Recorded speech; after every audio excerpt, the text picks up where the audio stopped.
kita zikir ya, dari mulai maghrib sampai pada isya.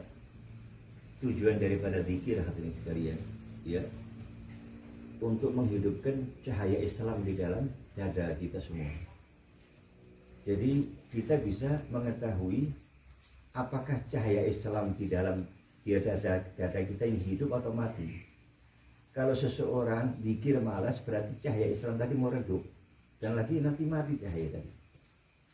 Jadi kita bisa mengetahui apakah cahaya Islam yang ada di dalam diri kita itu hidup atau mau redup, bercahaya atau mau mati. Ciri-ciri kalau ada seseorang yang zikir pengen buru-buru ya, kemudian malas, berarti cahaya Islam tadi mau redup tadi, dan akhirnya mati cahaya Islam tadi. Dikasih sama Allah cahaya Islam, kemudian tidak dirawat dengan zikir, akhirnya mati tadi cahaya Islam tadi. Itu tujuannya. Jadi tujuan pertama itu zikir, yaitu untuk menghidupkan cahaya Islam yang ada pada diri kita. Jangan sampai mati cahaya Islam tadi. Kemudian kalau kalian merasakan betapa nikmatnya ketika kalian berzikir kepada Allah, itu berarti cahaya Islam mulai hidup gitu. Merasakan enak, nikmat. Ketika membaca kalimat la ilaha illallah, nikmat. Satu kali kalian membaca kalimat la ilaha illallah, maka 4.000 dosa besar akan digugurkan oleh Allah. Kalau dosa kalian hilang, terhapus, dan kalian tetap membaca kalimat la ilaha illallah, dosa orang tua kalian diampuni sama Allah. 4.000 dosa. Sekali kalian baca, kalau dosa kalian sudah hilang, terhapus dengan kalimat la ilaha illallah, nanti dosa orang tua kalian dihapus.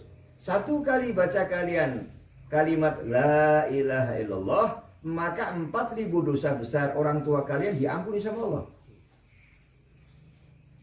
Dan yang sudah meninggal akan terbebas dari siksa kubur.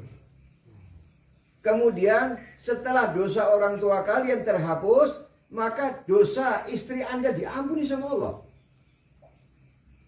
Sampai dosa istri Anda nggak ada dosanya, hapus, anak-anak kalian diampuni sama Allah.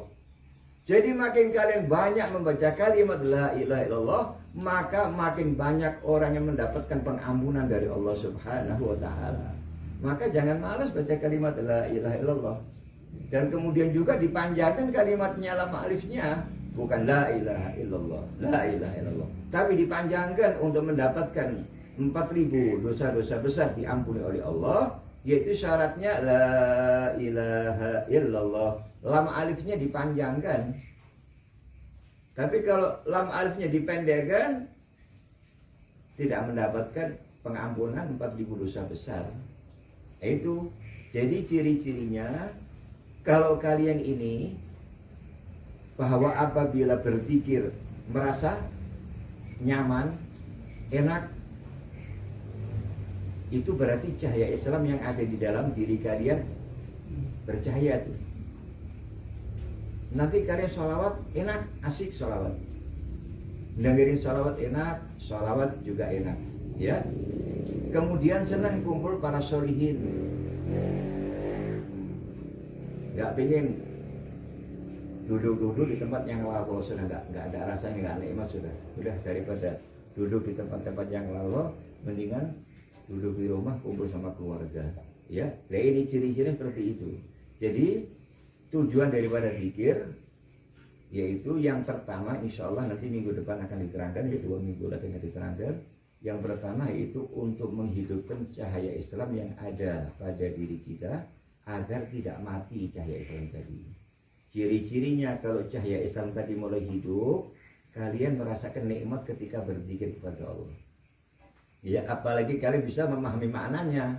Ya, la ilaha illallah, la mu'izza illallah. Artinya begitu yang kalian baca, ya. La ilaha illallah, la nafi'a illallah. La ilaha illallah, tidak ada Tuhan selain Allah yang tidak dapat memberikan manfaat kecuali Allah. Itu maknanya begitu. Jadi kalau kalian baca di kumpulan ratib itu, Itu maknanya kalimat la ilaha illallah itu la ilaha illallah la nafi'a illallah. Dalam hati kalian itu. Kalau zikir tahlilan, maka di dalam hati kalian ucapkan begitu. Ketika mengucap la ilaha illallah la nafi'a illallah, tidak ada yang dapat memberikan manfaat kecuali Allah. La ilaha illallah la dharra illallah, tidak ada yang dapat menimpakan madarat kecuali Allah. La ilaha illallah la mu'izza illallah, tidak ada yang dapat memberikan kemuliaan kecuali Allah. Walaupun kalian promosi seperti apapun, kalau Allah tidak memuliakan, nggak bakal mulia. La ilaha illallah dalam hati, la mudilla illallah, tidak ada yang dapat menghinakan kecuali Allah. La ilaha illallah la mu'tiya illallah, tidak ada yang dapat memberikan sesuatu kecuali Allah ya. Kita semuanya diberikan sama Allah. La ilaha illallah la mani'a illallah, tidak ada yang dapat menolak kecuali Allah subhanahu wa ta'ala. Itu semua itu makna zikir kalimat la ilaha illallah. Maka kalau kalian pahami pelan-pelan, nanti akan merasakan nikmat ketika berzikir kepada Allah subhanahu wa ta'ala ya. Ya, kita mulai masuk ya, yaitu masih kepada bab sholat. Saya ulang-ulang bab sholat ini dengan maksud yang pertama agar kalian lebih mantap untuk masalah sholat, dan yang kedua tujuannya agar kalian bisa dakwah kepada orang-orang yang sesat ya, yang kemarin sudah diutarakan, di mana bahwa banyak Islam haqqoq, Islam niat. Kalian bisa jelaskan makna sholat itu seperti apa biar mereka sadar nantinya. Jadi tujuan kalian ta'lim bukan untuk diri kalian, tapi kalian niatkan untuk dakwah. Ya, dakwah kepada keluarga kalian, dakwah kepada saudara-saudara kalian, dakwah kepada orang-orang yang sesat. Ya. Di mana wa'alam anna sholata imaduddin. Ketahuilah bahwa sesungguhnya sholat itu tiang agama. Ya, rukun agama ada 5. Pertama, bersaksi bahwa tidak ada Tuhan selain Allah. Kemudian, dan Nabi Muhammad adalah utusan Allah. Mendirikan sholat, menunaikan zakat, berpuasa di bulan Ramadan, dan pergi haji. Ini dipinggul sama sholat.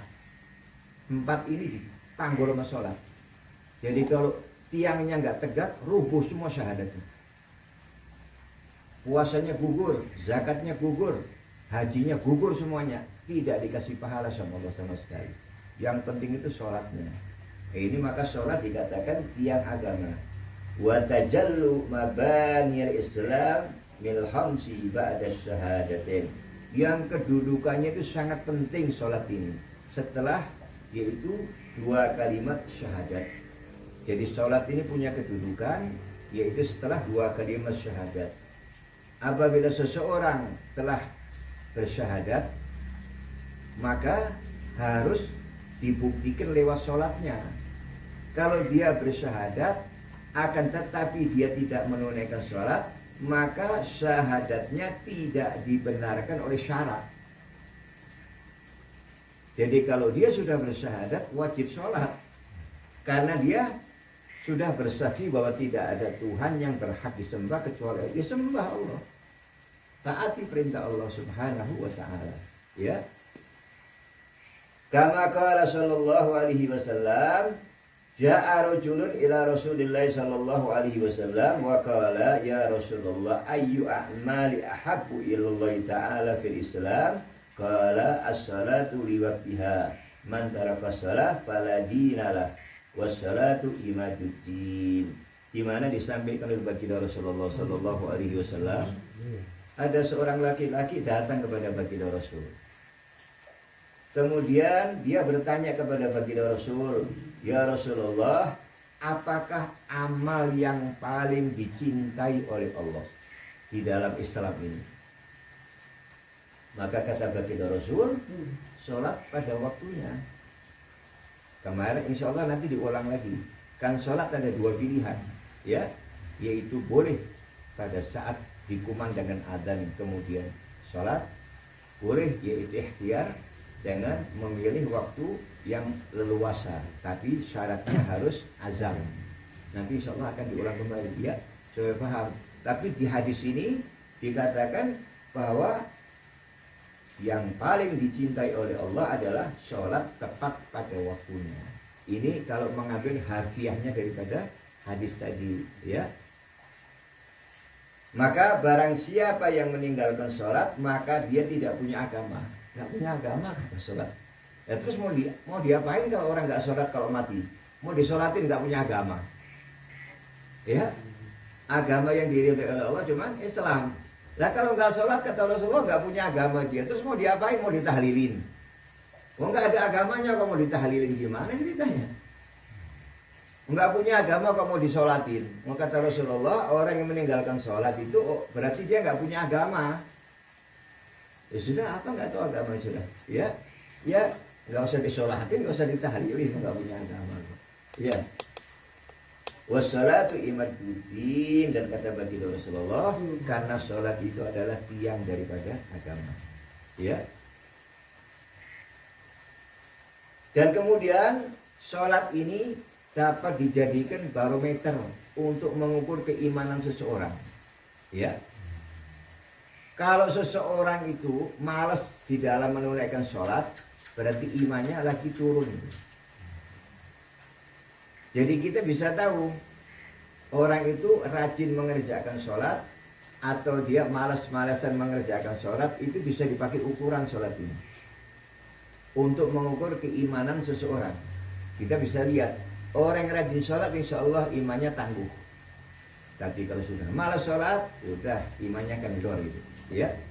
Dan apabila seseorang menggampangkan sholat, malas-malasan di dalam sholat, ya, ini menandakan turunnya atau lemahnya daripada iman.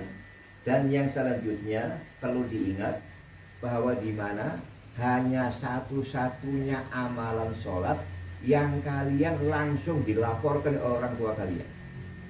Kesian orang tua kalian itu. Jadi kalau ada anak nggak sholat, orang tuanya itu langsung dapat laporan dan dapat timbangan siksa. Kesian ini orang tuanya, kesian. Kalau kalian punya orang tua nggak sholat, kalian nggak sholat, itu kalian dilaporkan langsung sama orang tua kalian. Dan siksanya orang tua kalian ditambah sama Allah. Apa nggak kesian coba sama orang tua kalian? Kalau seandainya kita nggak sholat, itu kesian sama orang tua kalian. Sudah nggak bisa ngeringanin beban kubur, malah nambah siksa kubur lagi. Cuma sholat ini, kalau puasa nggak dilaporin. Kalau kalian nggak puasa, nggak dilaporin orang tua kalian. Kalau kalian nggak zakat, nggak dilaporin orang tua kalian.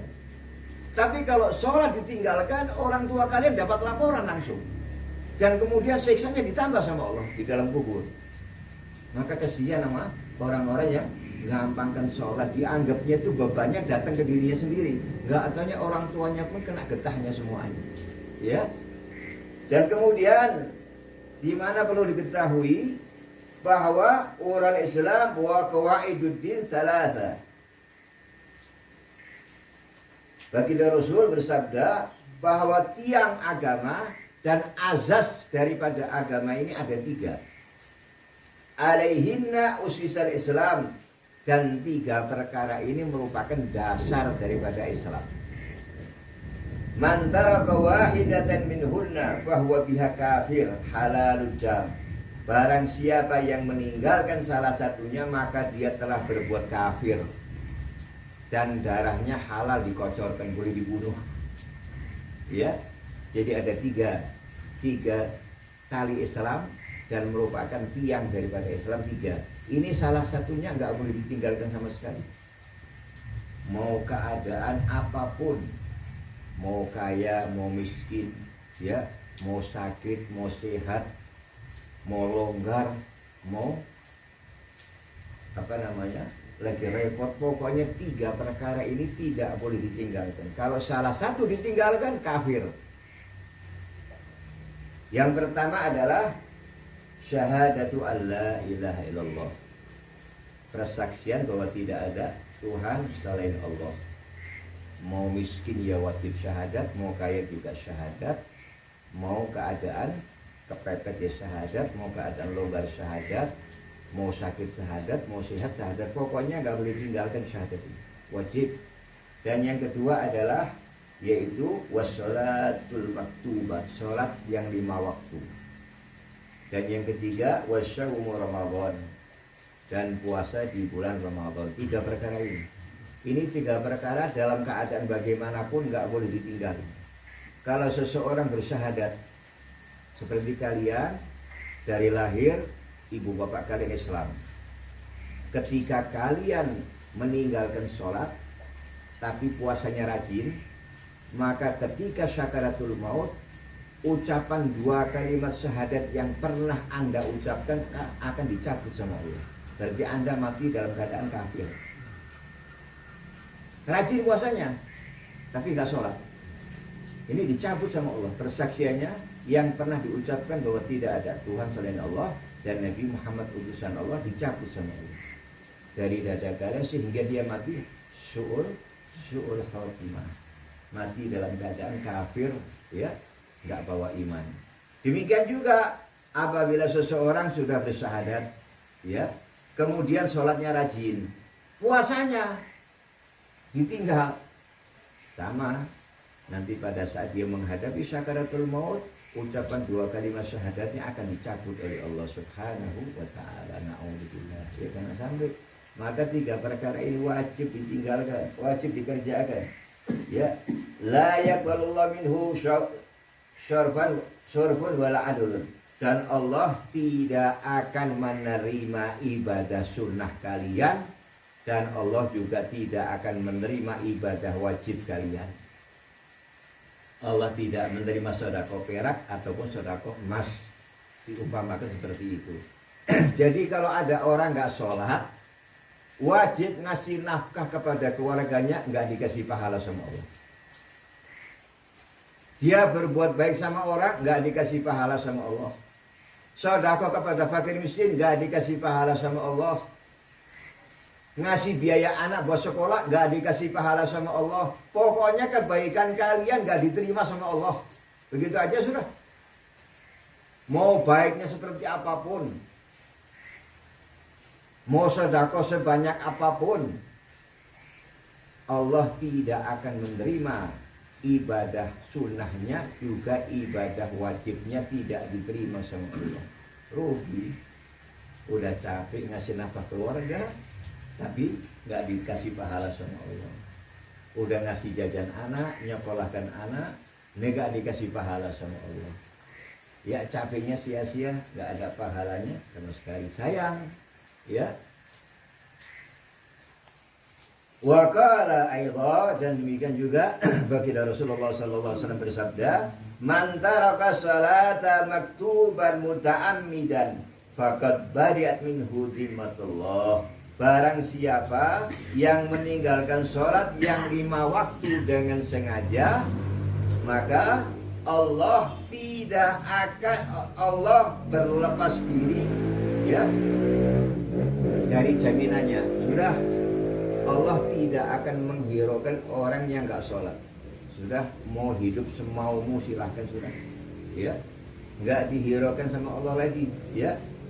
Dimana sampai-sampai baginda Rasul ini pernah memohon kepada Allah, pernah berdoa baginda Rasul sallallahu alaihi wasallam, ya, di mana Rasulullah berdoa, Allahumma la tada' fina syakiyan wala mahruman. Wahai Tuhan kami, jangan sampai ada di antara golongan kami orang-orang yang celaka dan orang-orang yang tidak pernah mendapatkan kebaikan. Diharamkan mendapatkan kebaikan. Coba, Rasulullah ini berdoa karena saking cintanya baginda Rasul, sampai beliau itu berdoa, ya Allah ya Rabb, jangan sampai ada di antara golongan kami orang-orang celaka dan orang-orang yang diharamkan menerima kebaikan. Haram hukumnya. Terima kebaikan dari Allah haram hukumnya. Allah sudah nggak kasih kebaikan sama sekali. Ya, Tsumma qala sallallahu alaihi wasallam, atadruna man isyaqil mahrum? Maka Rasulullah bertanya kepada para sahabat, apakah kalian tahu orang-orang yang celaka dan orang-orang diharamkan mendapatkan kebaikan? Man huwa ya Rasulullah? Maka sahabat bertanya, siapa dia Rasulullah? Tarikus sholat, orang yang meninggalkan sholat. Orang celaka itu, ya di dunia celaka, di akhirat celaka. Ya, celakanya gimana? Yang pertama, yunzal barokah min umrih, dicabut keberkahan umurnya. Itu pertama. Orang yang meninggalkan sholat akan dicabut keberkahannya, umurnya dicabut sama Allah. Gak berkah umurnya. Ya. Dan yang kedua, yumhasi masalihin min wajhihi, tanda orang baik dari wajahnya dihapus sama Allah. Maka ada orang suka mengatakan wajahnya itu bercahaya, ada tanda bekas wudu, ya, sampai wajahnya itu bercahaya karena seringnya wudu dan menunaikan sholat. Yang ketiga, kullu amalin ya'maluh la ya'juruh, setiap amalan, perbuatan yang dilakukannya tidak akan diberi pahala oleh Allah, apapun jenis amalannya. Mau zikir, ya, mau sedekah, mau berbuat baik sama orang, apapun yang dilakukan sama orang tadi nggak dikasih pahala sama Allah sama sekali. La yarfa'u doa ila sama, dan doanya tidak akan terangkat ke langit, nggak diterima doanya. Mau ngeluh kayak apa silahkan aja sudah, ya. Maka kadang-kadang ada seseorang berhajat sama saya, kemudian saya kasih amalan agar dikerjakan setiap habis sholat, dengan tujuan kalau kamu itu nggak sholat, doa saya pun dihijab sama Allah percuma. Seandainya diberikan oleh Allah, itu karena ada kebaikan kamu dibalas langsung sama Allah. Jadi di akhirat nggak ada kebaikannya nanti. Ya, seperti itu. Jadi maka saya wanti-wanti, saya suka ngasih amalan, dikerjakan habis sholat. Kerjakan habis sholat. Dengan maksud supaya doa saya ini diijabah. Sebab doa saya nggak diijabah ini ketutup sama kamu nggak sholat. Ya. Maka walaupun ada orang yang baiknya seperti apapun sama saya, kalau nggak sholat, udah nggak saya perhitungkan itu. Nggak saya perhitungkan sama sekali. Sebab perbuatan baiknya nggak dikasih pahala sama Allah, sia-sia percuma. Buat apaan? Ya. Nah, maka jaga sholat yang 5 waktu, ya. Kemudian juga laisa haddun min du'a sholihin, bukan termasuk bagian dari doanya para sholihin. Kalau orang-orang sholat itu berdoa, maka orang-orang nggak sholat nggak dapat bagian itu. Sama sekali nggak dapat bagian daripada doanya para sholihin. Ya mutu dari dan na'udzubillah, mati dalam keadaan hina. Ya mungkin matinya bunuh diri, ya. Mungkin matinya nggak ketahuan, tahu-tahu busuk. Mungkin matinya, nggak tahu sudah, pokoknya matinya dalam keadaan hina aja gitu aja sudah. Oleh karena itu, saya tetap ya memberikan kepada kalian ancaman-ancaman sholat ini dengan maksud agar kalian memelihara sholat 5 waktu. Dengan ancaman-ancaman seperti ini, maka paling tidak ada rasa khawatir kalau kita meninggalkan sholat ini 5 waktu. Maka kalau seandainya ada keluarga kalian ya yang sholatnya malas, anak-anak kalian yang sholatnya malas, kalian nggak usah banyak bicara. Sebab kalau kalian banyak bicara, timbul permusuhan anak zaman sekarang. Dinasihati kadang-kadang ngelawan. Banyakin sedekah. Niatkan buat orang yang kita cintai supaya dia mau sholat, itu aja sudah kuncinya. Nggak, kalau doa kalian ini belum tentu diterima sama Allah karena dosa-dosa kita. Kita ini punya dosa ini kadang-kadang menghijab doa kita. Tapi kalau sedekah tembus. Maka kalau punya duit, kelonggaran, kasih ke fakir miskin. Kasih ke siapa aja, niatkan buat anak saya fulan atau istri saya atau orang-orang yang kalian cintai supaya dia jadi baik, ya. Nah, kemudian juga kalau ada orang-orang yang kalian cintai, umpamanya anak kalian, istri kalian, kalian melihatnya senang, Apa kalian punya mobil, senang kalian? Kalian punya sepeda motor, senang? Pokoknya apapun yang kalian lihat senang, maka kalian baca Masya Allah la quwata illa billah. Caranya begitu. Ya, jadi kalau kalian lihat istri kalian senang, merasa gembira, ya, karena istri solehah, gembirakan kita, nurut dan lain sebagainya, kita senang sama istri kita. Begitu kita ngelihat wajahnya, Masya Allah la quwata illa billah. Caranya begitu. Bukan dipuji hanya lupa diri nanti istri kita, ya. Kemudian anak kita, senang kita ngelihat tingkah anak kita. Alhamdulillah anak saya mondok, ya. Alhamdulillah anak saya bisa ngaji dan sebagainya. Begitu ketemu anak, Masya Allah la quwata illa billah. Dengan maksud agar tidak menyusahkan di hari nantinya. Jadi jangan sampai anak itu menyusahkan kita nantinya. Kalau baca itu, insya Allah anak nggak bakal menyusahkan kita nanti. Baik di akhir umur ataupun di akhirat, nggak bakal menyusahkan kita. Ya, jadi kalian lihat punya motor, begitu kalian lihat senang, Masya Allah la quwata illa billah. Jangan sampai motor ini buat celaka saya nanti. Seperti itu. Punya mobil, begitu kalian lihat, bangun pagi lihat mobil, senang, Masya Allah la quwata illa billah. Seperti itu, ya. Jadi caranya setiap melihat sesuatu yang kalian cintai, maka kalian baca Masya Allah la quwata illa billah. Udah itu aja, ya.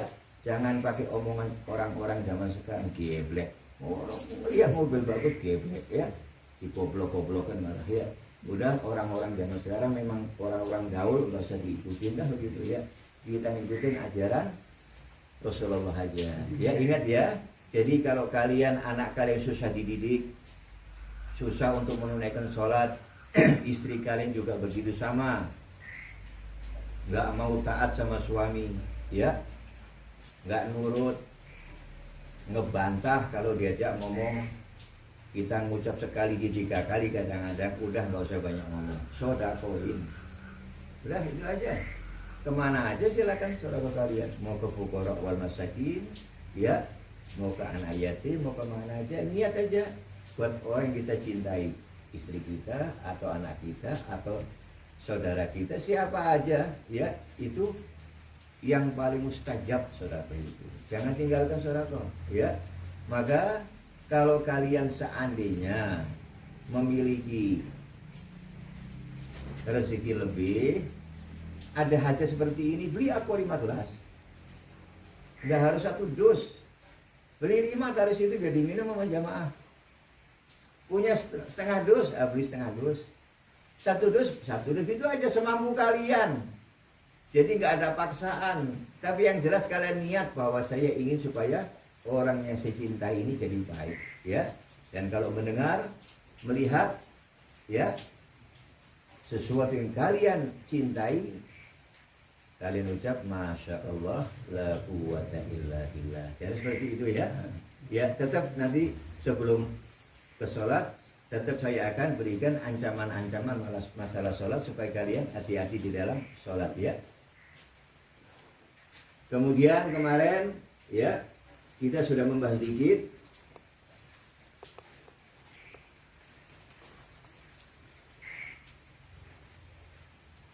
sholat menurut syarak, aqwalun wa af'alun mahsusatun muftatahatun bitakbir muhtatamatun bitaslim.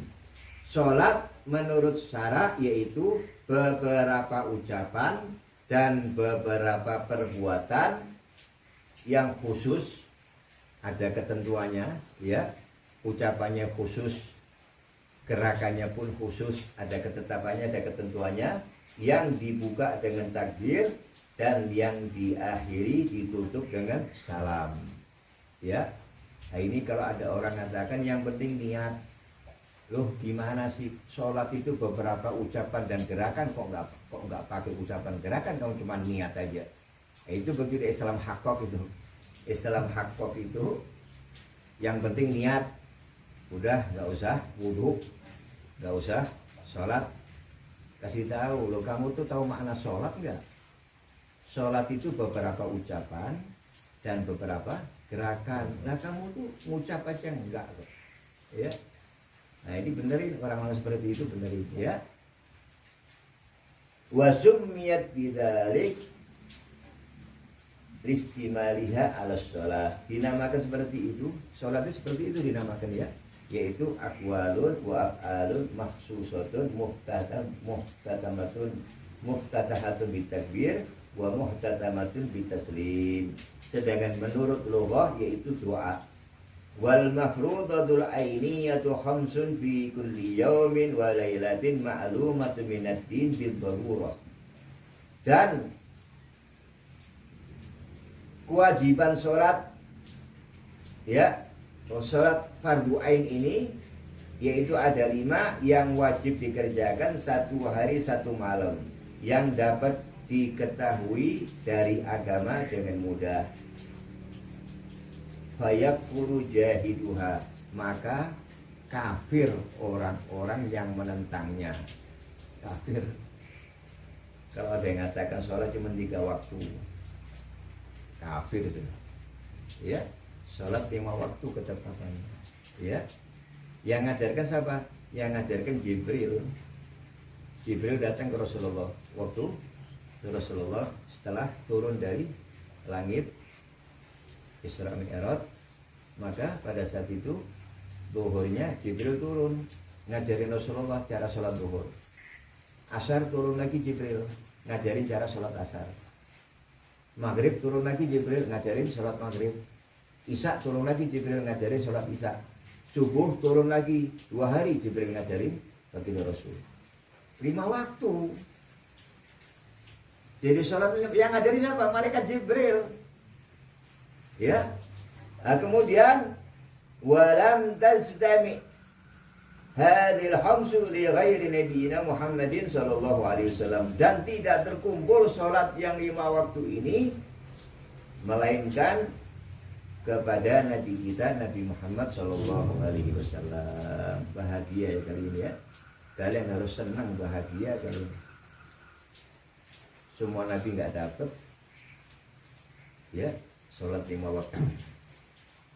Mereka masing-masing ada yang cuma dapat sholat subuh, ada yang dapat cuma sholat zuhur, ada yang dapat sholat asar, ada yang cuma dapat sholat maghrib. Umat Rasul 5-5-nya dapat semuanya. Jadi amalan sholat seluruh Nabi ada pada umat baginda Rasulullah Sallallahu Alaihi Wasallam. Maka syukuri kalian jadi umatnya Nabi Muhammad Sallallahu Alaihi Wasallam ya. Wa furiyadal lailatul Isra ba'dan nubuwati bi asli sinin, dan diwajibkan yaitu pada malam Isra Mi'raj setelah kenabian, yaitu 10 tahun 3 bulan. Setelah Nabi Muhammad jadi Nabi 10 tahun 3 bulan diangkat jadi Rasul. Nabi Muhammad diangkat jadi Rasul usia 40 tahun. Kemudian setelah itu 10 tahun 3 bulan kemudian baru di Isra Mi'rajkan oleh Allah Subhanahu wa taala ya. Yaitu tepatnya Lailatul Qadr min Rajab, pada malam tanggal 27 Rajab.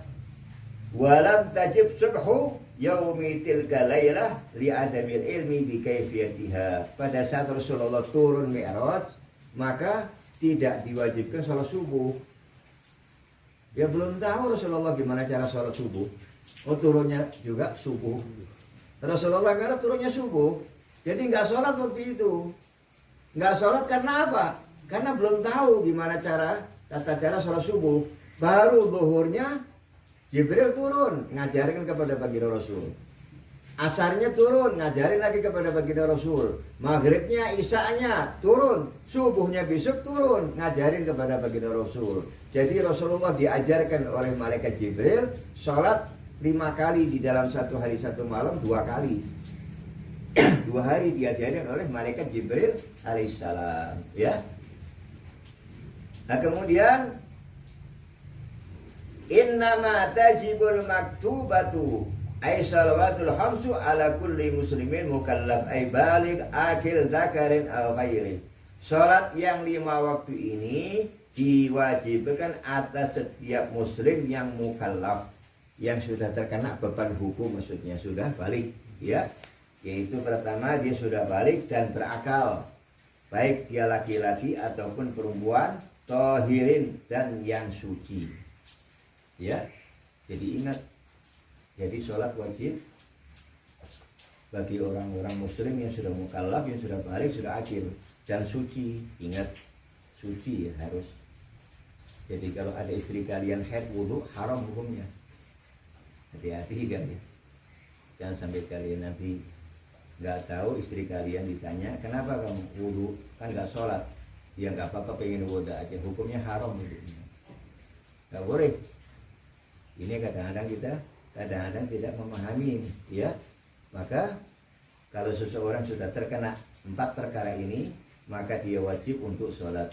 Fala tajibu ala kafirin asliyin wa sofiyin wa majnunin wa mughma alaih. Dan tidak diwajibkan sholat atas orang kafir asli, bapaknya juga kafir, ibunya juga kafir, maka tidak diwajibkan baginya sholat, ya. Demikian juga anak-anak, demikian juga orang gila, demikian juga orang pingsan dan orang mabuk juga tidak diwajibkan sholat, ya. Tapi ingat, orang kafir tidak diwajibkan sholat di lengah waktu, tapi harus didakwain, disampaikan kepada mereka. Kewajiban sholat itu setiap orang yang mengaku bahwa dirinya adalah hamba Allah wajib untuk sholat. Kalau nggak mau sholat, dosanya 2. Yang pertama dia kafir, yang kedua dia nggak sholat.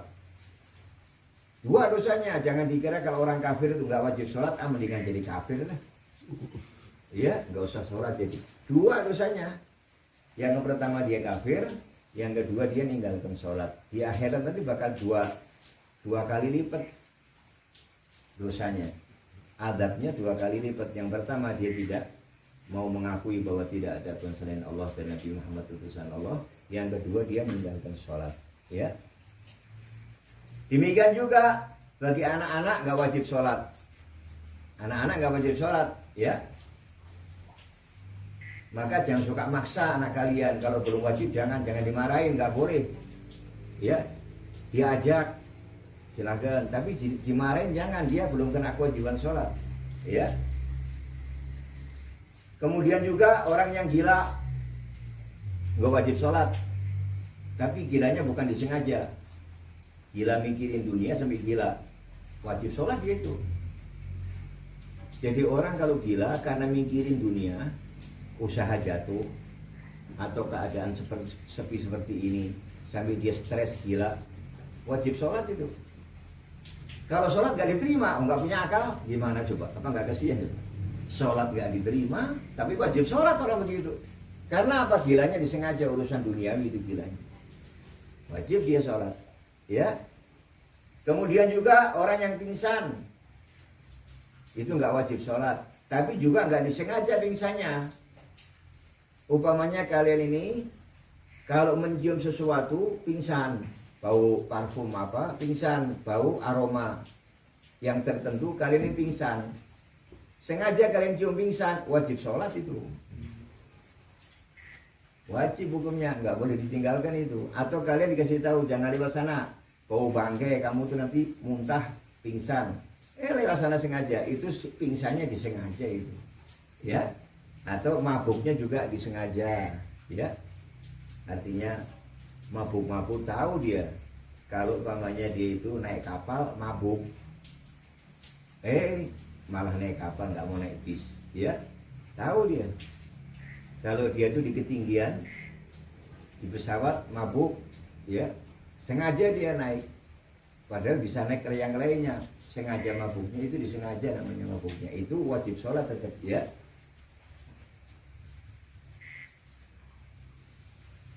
Nah kemudian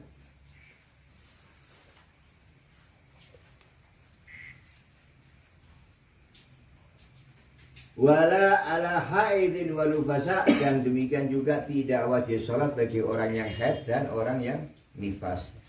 Dia nggak wajib sholat, ya. Nggak boleh sholat, hukumnya haram kalau sholat, nggak boleh. Li'adami sihati minhuma, karena kalau dia sholat juga nggak sah sholatnya, sudah haram, juga sholatnya nggak sah, ya. Wala qadan 'alaiha bal tajibu 'ala murtadin murtadin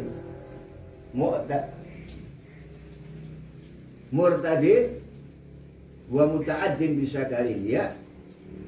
Tapi dan juga tidak wajib qadha bagi orang yang haid ataupun yang nifas, akan tetapi wajib qadha bagi orang-orang yang murtad dan orang-orang yang mabuknya disengaja.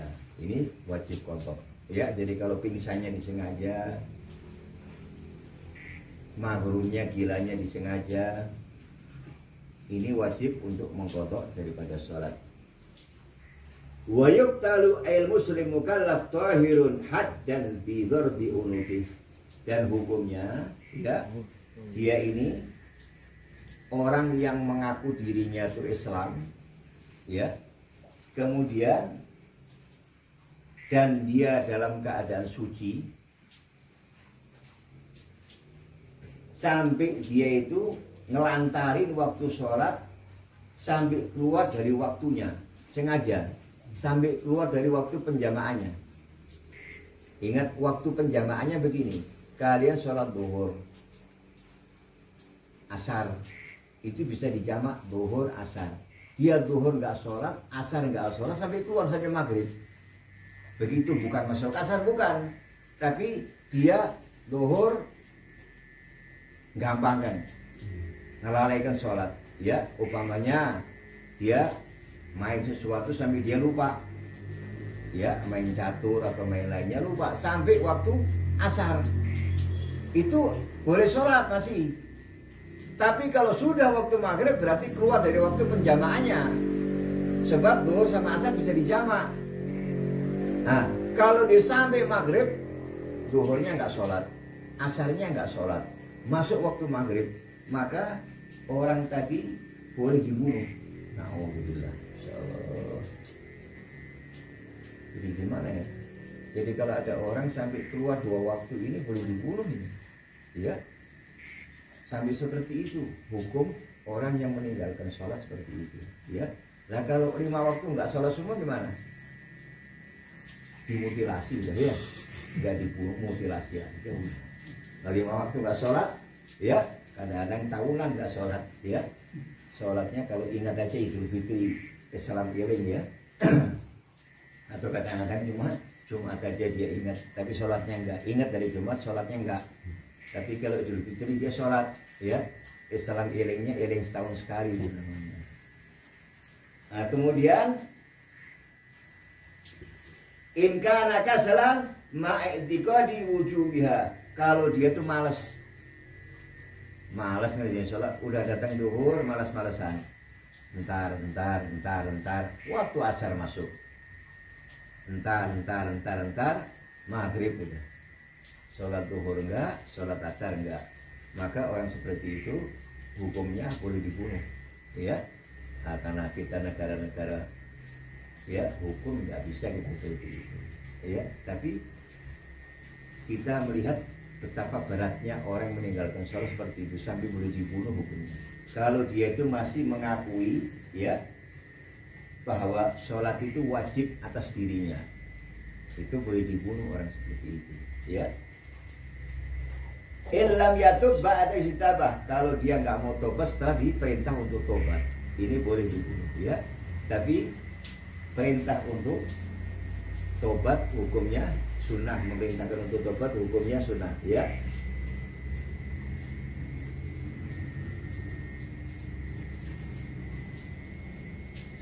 Wa yaqtulu kufran in tarakaha jahidan wujubiha fala yusalu wa yusalli alaih. Kalau orang itu, ya, dihukumin kafir apabila dia meninggalkan sholat dengan sengaja. Dihukumin kafir kalau dia meninggalkan sholat dengan sengaja dan dia itu nentang kewajiban sholat. Kalau saya mah nggak usah sholat karena tingkatannya sudah tinggi. Yang sholat itu tingkatan rendah itu. Kalau sudah tingkatan saya cukup hati katanya. Ada yang aliran begitu, ya aliran begitu ada itu. Jadi orang yang sholat itu orang yang aliran, orang yang masih rendah ma'rifahnya. Tapi kalau udah tinggi ma'rifahnya, udah nggak usah pakai sholat gerakan begitu, cukup hati katanya. Dia ingkar terhadap kewajiban sholat atas dirinya, maka orang itu dihukumin kafir. Dan kalau mati nggak usah dimandiin, nggak usah disolatin, nggak usah, ya kemana buang aja udah, ya kasihin sama buaya atau sama apa udah buang aja udah, ya nah, seperti itu. Nah sekarang wa yubadilu mamar bi faidin wujuban, dan kemudian orang-orang yang meninggalkan sholat karena malas, ya yang tadi dikisahkan itu sampai keluar dari waktunya itu malas ya, ya, dan sampai terlewatkan daripada sholatnya, maka dia wajib untuk menyegerakan, yaitu mengqadha in kana bila udrin fayalzamuhul qadha fawran, maka dia wajib untuk segera mengqadha pada saat itu. Nah, sekarang kalian tanya sama diri kalian masing-masing, waktu masih muda ini banyak gak melalaikan sholat?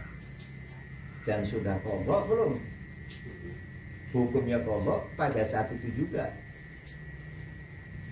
Jadi Allah tidak akan menerima ibadah wajib kalian kerjakan kalau nggak qadha. Jadi capek kalian.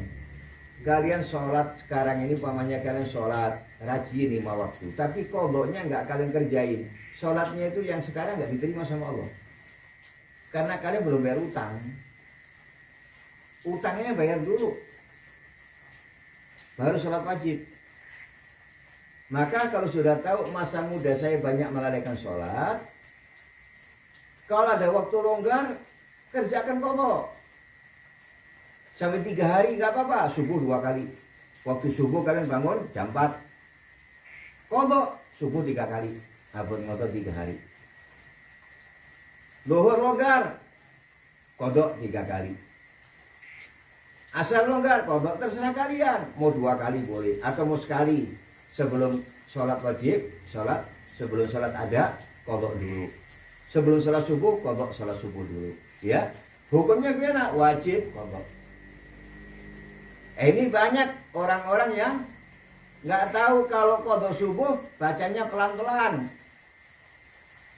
Ya bacanya kenceng sama sholat qadha.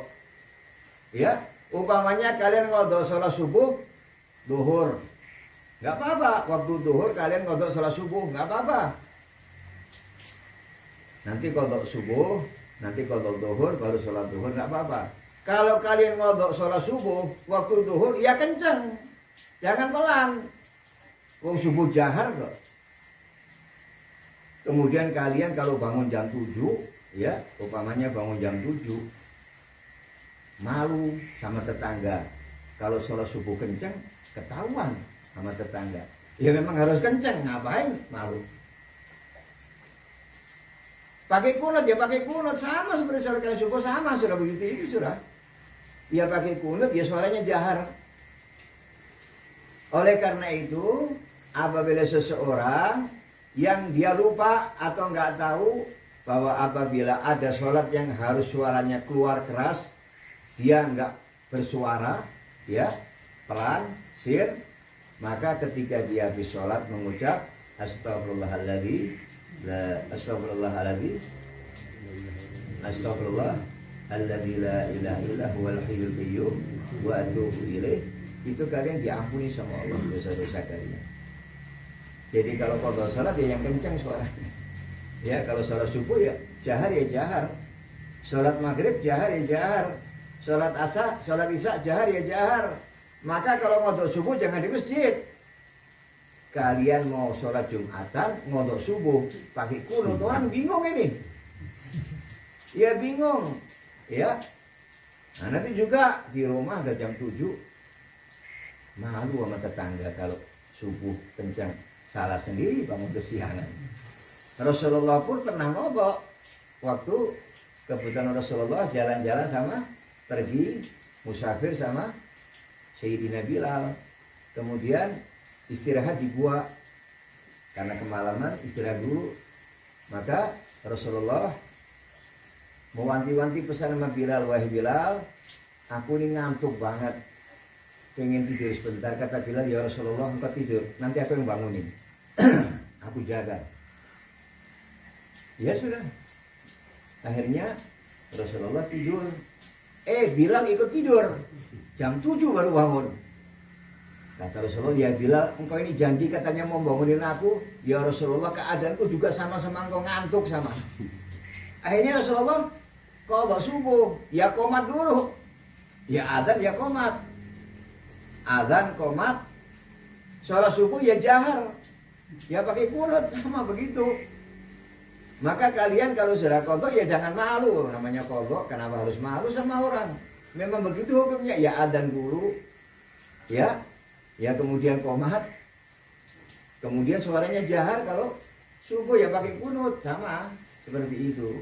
Oleh karena itu, kalau kalian waktu masih muda, kemarin-kemarin dulu banyak melalaikan sholat, gampangkan sholat, maka yang pertama taubat, minta ampun kepada Allah atas kelalaiannya meninggalkan sholat yang 5 waktu, dan kemudian kalian pun buru-buru mengqadha. Yang paling gampang mengqadha, paling ringan, sebelum kalian sholat wajib, sholat qadha terlebih dahulu. Karena apa? Di sini kalian ini meninggalkan sholatnya nggak ada udzur. Jadi didahulukan qadhanya, jangan diakhirkan. Ya qadha dulu, sholat subuh, baru nanti sholat subuh adzan. Zuhur begitu, sholat qadha zuhur dulu, baru nanti sholat zuhur, asar, terus sampai seperti itu. Ingat bahwa Allah tidak akan menerima sholat kalian yang ada kalau qadhanya nggak dibayar. Jadi wajib bayar dulu utang sama Allah, ya. Dan kemudian orang yang qadha sholat dapat pahala 2. Pahalanya 2. Yang pertama yaitu pahala dia bertaubat kepada Allah. Ada niat untuk mengqadha sholat, ingin taubat. Yang kedua, melaksanakan perintah Allah. 2 kali dapat pahala kalau kalian qadha sholat. Maka kalau ada kesempatan dimanapun kalian qadha, umpamanya waktu longgar, qadha 1 hari 5 kali, subuh, zuhur, asar, maghrib, isya, sudah 1 hari, alhamdulillah bisa 1 hari qadha. Ada longgar lagi, qadha lagi 1 hari, begitu aja, terserah kalian qadhanya. Ya.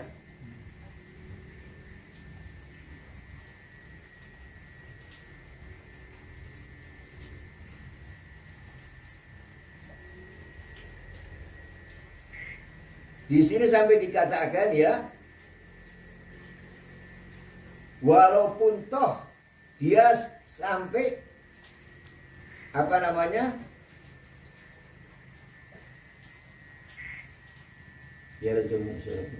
dia wajib menyediakan seluruh waktunya untuk mengqadha daripada sholat. Ini berat ini. Kalau kita ngikutin daripada Gal Syekhuna Ahmad bin Hajar rahimahullah ta'ala, ini wajib menyediakan seluruh waktunya untuk mengqadha daripada sholat. Ini berat ini. Maka yang paling ringan itu kalian setiap mau mengerjakan ada qadha terlebih dahulu. Ya, seperti itu. Sebelum sholat subuh qadha dulu subuh. Sebelum sholat duhur qadha dulu duhur. Kalian nanti kalau sudah terbiasa merasa malu sama Allah. Saya mau sholat adaan, tapi saya punya utang sama engkau ya Allah. Nggak bayar. Kita aja kalau utang sama orang lewat depannya aja malu. Iya, jalannya muter ke sana. Jadi masa nggak malu sama Allah? Qadha belum adaan terus. Ya, kita harus malu sama. Nanti malu kalian. Nanti kalian akan merasa malu untuk apa namanya? Meninggalkan Allah. Iya, karena merasa punya utang dia harus dibayar. Sama aja kalau kalian utang sama orang, malu lewat depannya. Mesti lewat belakangnya atau muter kemana aja supaya nggak ketemu sama orang yang ngutangin tadi, ya. Nah, kemudian di sini dikatakan ya, sampai ini wa innahu yahrumu 'ala tatawwu, sampai Syekh Ibnu Hajar mengatakan orang yang punya qadha sholat itu haram mengerjakan sholat sunnah. Coba. Ya, tapi untuk pendapat ulama yang lain kerjakan sholat sunnah. Nggak apa-apa. Ya, ini kalian dapat solusi, dapat keringanan pendapat dari ulama yang lain, kerjakan sholat sunnah. Qadhanya tetap dikerjakan, sholat sunnahnya tetap dikerjakan. Ya.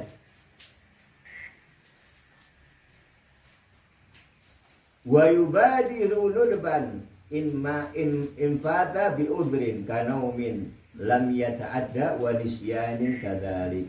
Akan tetapi kalau dia terlewatkannya sholat itu karena tidak disengaja, ya, karena ketiduran, ya, ketiduran itu nggak disengaja dia. Tapi dengan syarat jangan kalian sudah masuk zuhur tidur. Kalau kalian sudah adzan zuhur terus kalian tidur asar, itu sengaja namanya. Apalagi nggak punya alarm atau nggak ada orang yang bangunin. Kalian pesen, nanti saya bangunin jam 2 atau setengah 2, begitu caranya. Tapi kalau kalian sudah masuk zuhur, ngantuk, tidur, bablas asar, itu namanya qadhanya, itu sengaja namanya ninggalin. Atau karena kalian lupa, nggak apa-apa itu. Ya, nggak didahulukan nggak apa-apa. Ya, jadi kalian ngerjakan sholat ada dulu, yang sekarang, baru nanti qadhanya nggak apa-apa. Tapi kalau meninggalkannya karena nggak ada uzur, qadha dulu, baru sholat yang datang, sholat ada tadi. Ya, caranya begitu. Demikian juga orang-orang kalau seandainya nisyan tapi bukan disengaja, udah adzan, main HP sampai kebablasan asar, itu disengaja namanya itu. Atau kalian sudah tahu adzan zuhur, ngobrol sampai asar, itu namanya disengaja, bukan lupa itu disengaja namanya. Nah itu wajib untuk qadha terlebih dahulu. Walhasil yang jelas, dimana kalau seandainya kalian mengqadha sholat dan tidak khawatir akan kehilangan waktu yang ada yang sekarang, umpamanya kalian mau qadha sholat sudah jam 5:30 ini, kalau saya qadha sholat keburu maghrib ini, nah itu nggak apa-apa, qadhanya di belakangkan, nggak apa-apa, ya. Jadi ada dulu baru qadha. Wa yusanu tartibi, dan disunahkan untuk tartib, ya, seperti sholat subuh dikerjakan sebelum zuhur, ya, qadha zuhur dikerjakan sebelum asar. Pokoknya tartib begitu. Jadi setiap kalian mau sholat zuhur, qadha zuhur dulu, mau sholat asar, qadha asar dulu, mau sholat maghrib waktunya pendek, kalau saya qadha waktunya maghrib habis nanti. Sebab waktu maghrib itu, yaitu ukurannya waktu maghrib, kalian wudu atau tayamum. Kalian wudu, kemudian tayamum. Kemudian kalian sholat 5 rakaat pakai kain, ya, pakai pakaian dulu mau sholat. Kemudian kalian sholat 5 waktu, itu kira-kira seberapa? Begitu aja waktu maghrib. Jadi waktu maghrib itu hitungannya, itu kalian wudu atau kalian tayamum, kemudian kalian nutup aurat pakai pakaian, kemudian kalian sholat 5 kali, 5 rakaat. Itu kira-kira seberapa itu? Itu waktu maghrib. Lewat itu habis waktu maghrib. Nah, maka kalau sudah maghrib ya jangan qadha dulu, ya ada dulu, baru kalian nanti qadhanya setelah sholat maghrib selesai. Ya nggak apa-apa, di sini juga nggak apa-apa. Kenapa harus malu? Daripada nanti dihisab kalian sholat wajibnya nggak diterima sama Allah. Dan kita juga tahu semua waktu muda banyak orang-orang yang melalaikan sholat. Ada yang malu, ada yang gampang, ada yang punya pendapat qadha nggak wajib katanya malah. Ya, di kitab mana aja qadha itu wajib hukumnya. Ya, namanya orang utang ya harus dibayar. Nah, kemudian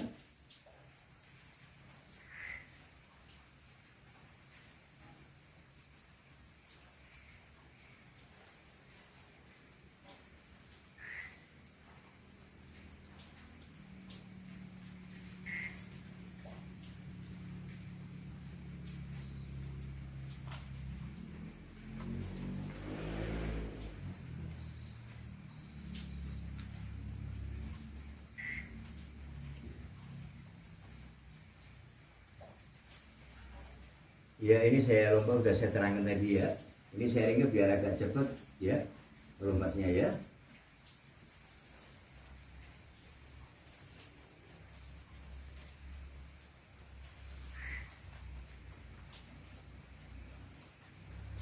Nah ini sekarang ini ya.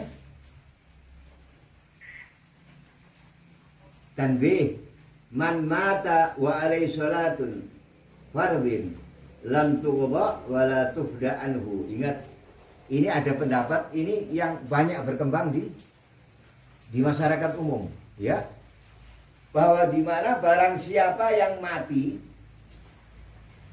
dan dia masih mempunyai tunggakan sholat fardu ya. Jadi orang mati, dia masih punya tunggakan sholat fardu. Maka katanya nggak usah diqadha, nggak usah dikasih fidyah. Ini pendapat yang beredar itu, ya. Banyak yang punya pendapat seperti itu. Kalau orang mati punya qadha sholat, nggak perlu diqadha, nggak perlu difidyah.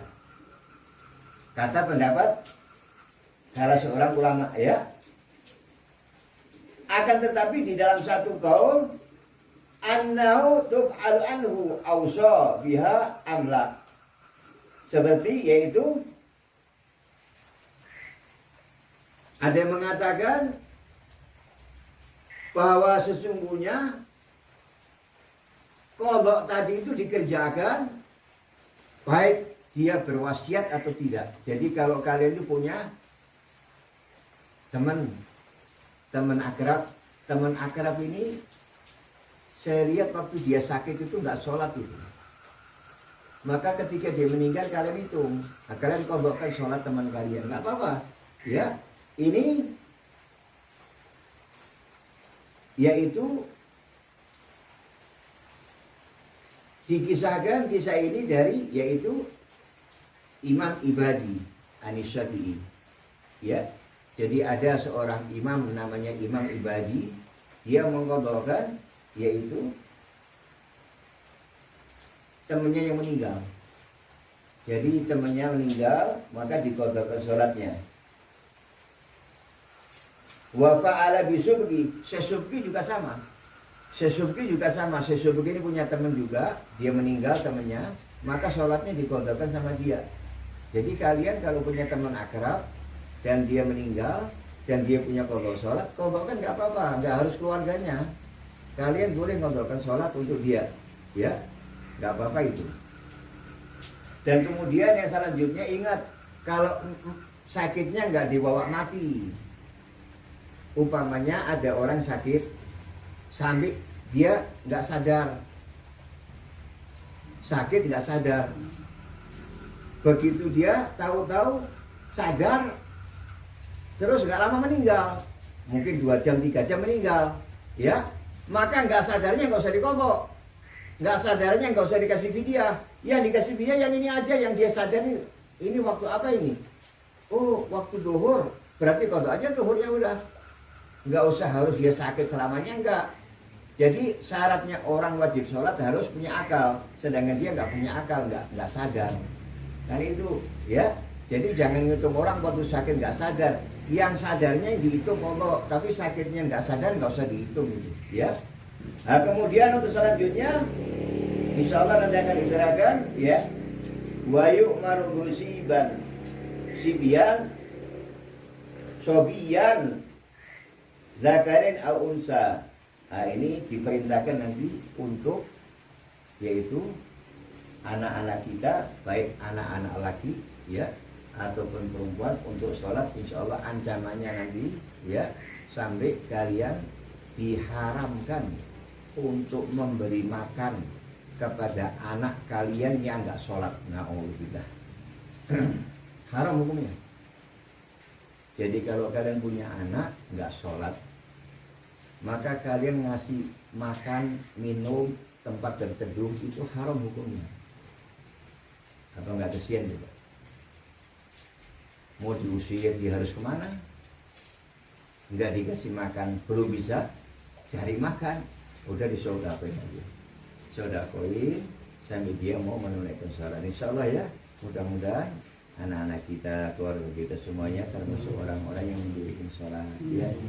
Dan mudah-mudahan ya kita juga termasuk orang-orang yang selalu mendirikan sholat ya, dan kemudian memperbaiki sholat kita agar tambah khusyuk ya, tambah baik berhubungan kepada Allah Subhanahu wa ta'ala. Rabbana fa'alna bima 'allamtana wa ja'alna alladhi yanfa'una rabbika wa qadi'alana wa barabatil lana fi dinina ma'al qudri wa rabbi wa fiqna wa wafiqum lima tardali qawlan wa fi'lan karama warzuqil kulla halalan da'ima wa hilal yawla ma'na bil khairi wa nubba kulla syar. Rabbana sililana kulla syu'un wa agarra birika minkal uyin wa bi'ana Rabbana qabla duin qabla amda'atiyana rasulul manun wa firistur anta kamumasata wa salatu wa idarsul mustafa manil hakika ana wa fi kita bintihi masih syufa wa alal kirami suruq wa alasamah. Allahumma hadina bihudak wa ija'alna mimma yusarif wa la tuwallina wa la taj'al khalqa amraka wa hasbunallahu wa ni'mal wakil. ولا حول ولا قوة إلا بالله العلي العظيم وصلى الله على سيدنا محمد وعلى آله وسلم والحمد لله رب العالمين. سبحانك اللهم وبحمدك أشهد أن لا إله إلا أنت أستغفرك وأتوب إليك.